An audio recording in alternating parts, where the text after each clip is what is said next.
Bonjour à vous, c'est Singe Psychotique qui vous parle, je vous souhaite la bienvenue dans cette nouvelle vidéo critique, où je parlerai cette fois-ci d'une série de bandes dessinées très connues du grand public. Vous l'aurez compris, dans un instant, je vais exprimer mon avis sur le deuxième cycle de la série Landfeust. Deuxième cycle qui s'intitule Landfeust des étoiles. Si vous êtes curieux de connaître mon avis sur le premier cycle, je vous invite à visionner la première vidéo que j'ai postée sur ma chaîne, il y a de cela quelques temps. Donc voilà. Alors c'est parti. Suite au succès impressionnant du premier cycle, Landfeust 2-3, les éditions Soleil n'ont pas mis longtemps à se décider pour nous pondre un deuxième cycle avec, toujours aux commandes du projet, le scénariste Arleston et le dessinateur Tarquin. Mais cette fois, les péripéties de Landfeust et ses fidèles compagnons ne se dérouleront pas dans le monde de Troie, mais dans l'immensité infinie de l'espace. Nous nous retrouvons ici, devant une sorte de space opéra fantastique et non devant un récit d'heroic fantasy. Troie est une planète où chacun possède un pouvoir magique différent. Landfeust, doté de tous les pouvoirs, court les chemins en quête d'aventure, mais il est recherché par des visiteurs venus d'outre-espace, excusez-moi. Il apprend qu'il est, avec le terrible pirate Thanos, le résultat d'une expérience sur les pouvoirs psy menée depuis des millénaires par les princes marchands de la planète Mérion. Ceux-ci ont envoyé un de leurs agents, la séduisante et énergique Glace, pour récupérer leurs résultats. Mais la confédération d'Abraxar fait tout pour contrecarrer les projets de Mérion.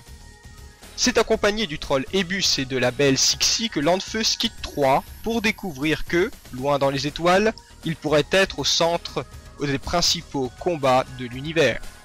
Donc déjà, moi, ce qui m'a profondément choqué à la lecture de cette BD, c'est l'omniprésence de l'humour qui est encore plus importante que dans le premier cycle. Et pourtant, dans le premier cycle, il y en avait beaucoup. Le problème de Landfeust des étoiles, c'est que, en fait, l'humour prend le pas sur l'intrigue. Bah, je pourrais vous donner comme exemple le nom de la némésis de Landfeust, enfin du méchant, de l'antagoniste de l'histoire. Donc, qui s'appelle, j'ai même honte de le dire, mais bon, le prince de Lu. Et oui, ils sont allés jusque là. Alors, ce que je comprends pas, c'est que normalement, le méchant dans un scénario classique, le méchant est censé donner une touche, permettre, enfin, doit être un élément dramatique finalement. Donc du coup, l'appeler le prince de Lu, bah, ça désamorce complètement la tension dramatique que ce personnage pourrait apporter. Donc il y a vraiment, c'est vraiment une erreur d'avoir fait ça déjà. Mais il n'y a pas que ça, il y a vraiment plein de choses. Je peux vous dire que si vous n'aimez pas les blagues pipi caca ou les gags sur des jeux de mots à la con, bah ne lisez pas ce nouveau cycle parce que, enfin ce deuxième cycle, parce que c'est vrai que là il y en a des tonnes et en plus c'est balancé comme ça de manière injustifiée. Par exemple dans le tome 4 il me semble, donc c'est une série, enfin ce cycle fait 8 BD comme le précédent, et à partir du tome 4, oui, eh bien il y a un voyage dans le temps. Et à un moment, dans ce tome 4, il y a un gag. Je reviendrai un petit peu plus loin sur le voyage dans le temps, mais à un moment, il y a un gag dans le tome 4, mais je me suis dit, oh là là, mais franchement, il y a, si vous voulez, c'est un gag sur du shampoing, mais ça, c'est pas le problème. Le problème, c'est que le gag, on nous l'amorce pendant au moins, ouais, pendant une page, et ensuite, on nous balance le gag, mais le gag, il fait une page, donc c'est 2 pages qui servent absolument à rien. En plus, c'est un gag, c'est un jeu de mots à la con sur du shampoing, voilà, c'est pas très intéressant. Enfin voilà quoi, je me suis dit bon bah voilà, on en est arrivé à là, c'est c'est assez grave. Et ouais, franchement, c'est vraiment le gros problème de ce cycle, c'est son humour qui est beaucoup trop présent quoi. C'est vraiment un problème, il n'y a aucune tension dramatique puisque l'humour prend le pas sur l'intrigue. Enfin bref, voilà quoi, on n'a pas l'impression d'être devant une grande aventure, on a l'impression d'être devant une une sorte de parodie de science, de space opéra. Enfin voilà, c'est vraiment un gros problème. Et je pense que c'est le plus gros reproche que je lui donnerais. Ou non, en fait, peut-être pas. Il y a aussi un autre reproche qu'il faut faire à cette série, c'est son scénario. Alors son scénario, il est complètement en roue libre. Ça part dans toutes les directions. Donc je vous ai dit précédemment, il y a un voyage dans le temps à partir du tome 4. Alors en général, quand il commence à y avoir des voyages dans le temps, c'est que c'est balancé de manière un petit peu gratos comme ça dans le scénario. À ce stade, bah on se dit ils ont plus trop d'idées, ou alors ils essayent de renouveler oui voilà, ils ont plus trop d'idées, ils essayent de renouveler un petit peu l'intrigue. Enfin, je pense que vous voyez ce que je veux dire. Mais voilà, à un moment, il y a même on voit le fils de Landfeust, alors là, personnage complètement inutile. Enfin voilà, il y a des tonnes et des tonnes de trucs. Si vous voulez, le scénario part dans toutes les directions, vraiment dans plein de directions différentes, mais aucune direction n'amène à un but, enfin n'a de but en fait. On va pas au bout de chaque direction, donc du coup on nous balance des idées comme ça, mais il n'y a aucun développement de ces idées. Et donc du coup, bah le scénario, on a des tonnes et des tonnes d'éléments, et on a l'impression que le scénario est très riche, mais finalement il y a beaucoup d'idées, mais voilà, le scénario n'est pas si riche que ça, puisque aucune de ces idées sont développées. Donc au final voilà, ça ne sert, enfin toutes ces idées ne servent à rien si elles ne sont pas développées à fond. D'ailleurs, ça rend le scénario ultra méga dense, et au bout d'un moment on n'y comprend plus rien quoi. Je me suis même surpris à certains moments d'avoir, je lisais un tome, ensuite j'en lisais un autre, et eh bien je ne comprenais pas du tout au deuxième tome que je lisais à suivre, parce que en fait il s'est tellement passé de trucs complètement invraisemblables que j'ai dû relire le tome d'avant que j'avais lu il y a à peine quelques minutes. Enfin voilà, ça, quelque chose vraiment un truc de fou quoi. Voilà, c'est un scénario complètement déstructuré. Franchement, il y aurait pu y avoir une vache en tutu qui débarque, eh bien ça m'aurait pas surpris. D'ailleurs, ça m'aurait pas du tout surpris, puisqu'on voit même Casimir, le marsupilami, enfin voilà. c'est complètement à l'opposé de ce qu'on peut attendre d'une BD, de ce genre de BD. Mais bon, il n'y a pas que des points négatifs. Il y a quand même des choses que j'ai quand même bien aimées. Déjà, le dessin est au top. Il est vraiment bon.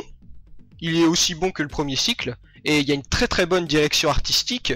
On sent que que les auteurs de la bande dessinée sont des gens qui sont très inspirés.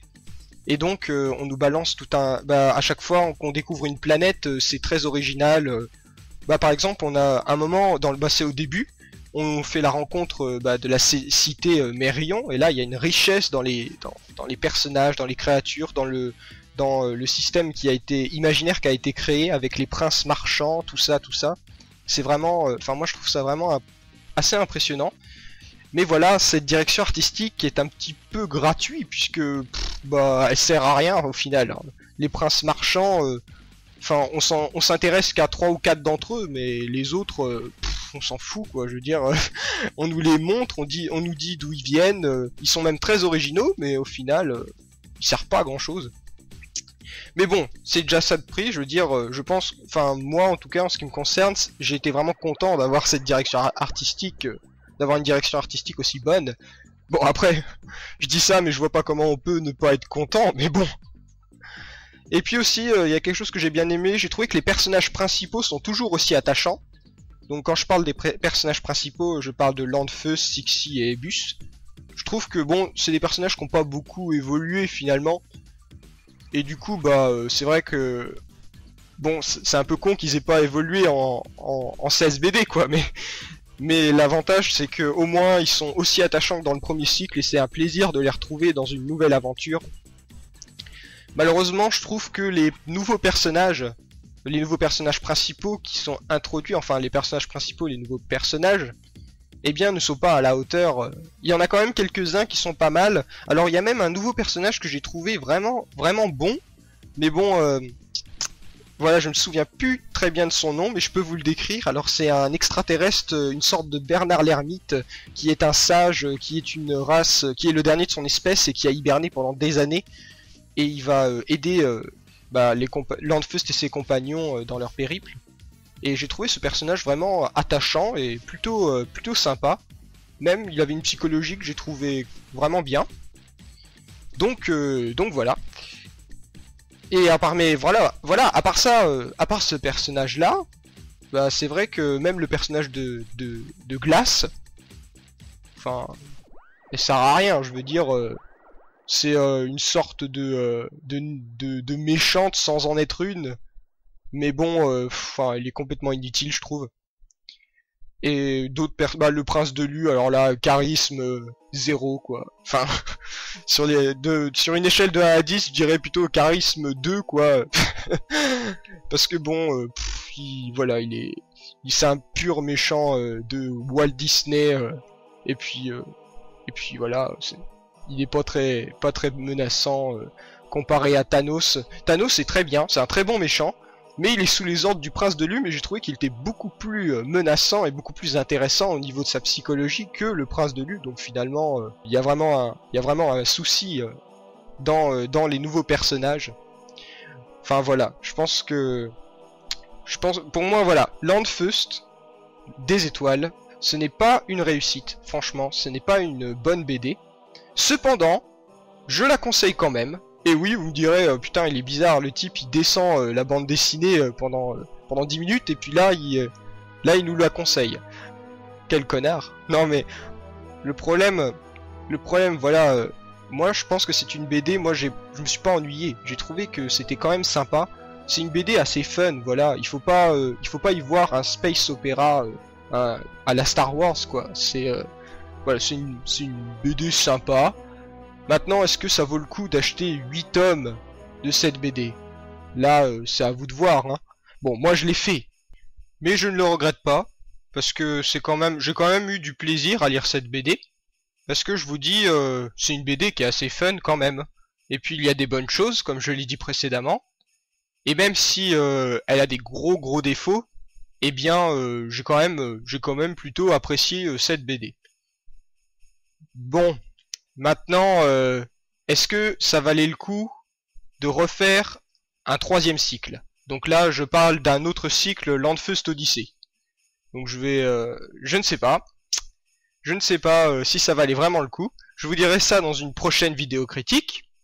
Ou pas, si je trouve la volonté d'acheter ce 3e cycle. Parce que, à ce que j'en ai entendu, eh bien ce n'est pas un cycle qui est très exceptionnel.